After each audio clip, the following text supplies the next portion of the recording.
వీటికి అతి ప్రాముఖ్యమైన స్థలం ధర్మస్థలం అండి, శ్రీ మంజునాథేశ్వరుడు. చాలా ఈ చాలా ప్రఖ్యాతి చెందిన ఆలయం.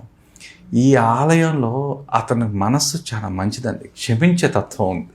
ఆ మంజునాథుడికి చేసిన తప్పులు మనం సిన్సియర్గా వెళ్ళి అక్కడ ఒప్పుకుంటే ఆ శాప విమోచనం అనేది ఎలా చేస్తారంటే ఆయన, అక్కడ కూడా చాలా రూల్స్ ఉన్నాయండి అతను చేయడంలో కూడా. ఆ విమోచన కాండలో అతను చెప్పేది ఏంటి అంటే, మీరు పశ్చాత్తాపం ఉండాలి.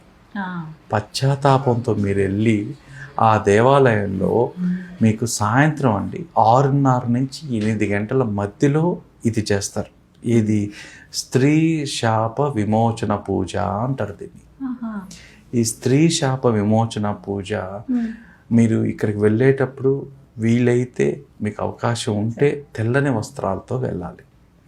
ఈ తెల్లని వస్త్రాలతో వెళ్ళి స్వామికి వాళ్ళు పూజ చేసేటప్పుడు మీరు పశ్చాత్తాప భావనతో, మేము ఏదో అజ్ఞానంతో మా వల్ల తెలుసో తెలియక తప్పులు జరిగాయి, మేము తరువాత ఇక దాని తర్వాత మేము స్త్రీని మేము ఎప్పుడూ ఏడిపించాం, అకారణంగా మేము ఏడిపించాము అని స్వామి దగ్గర మీరు ఒప్పుకున్నట్లయితే మీకు ఆ టైంలో చేసేటప్పుడు అండి ఎంత వైబ్స్ తెలుస్తాయంటే, మీలో ఆ శాపాన్ని పట్టి మీ ఒంట్లోనే మీకు తెలియకుండా అలా ఊగుతూ ఉంటారు ఆ పూజ జరిగే టైంలో.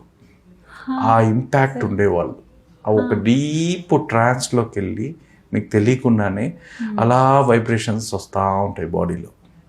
ఆ చలనాలు పక్కన ఉండే వాళ్ళు గమనించవచ్చు. అంత శక్తివంతమైన ప్రదేశం. ఆ తర్వాత కూడా మీరు ఇది పూజ చేసి ఇంటికి వచ్చిన తర్వాత మినిమం 6 రోజులైనా, దాంట్లో మినిమం 6 రోజులైనా స్త్రీతో తగువు పెట్టుకోవడం కానీ, ఇలాంటి తగువులు గొడవలు ఇలాంటివి ఏవీ లేకుండా మౌనంగా ఉండాలి.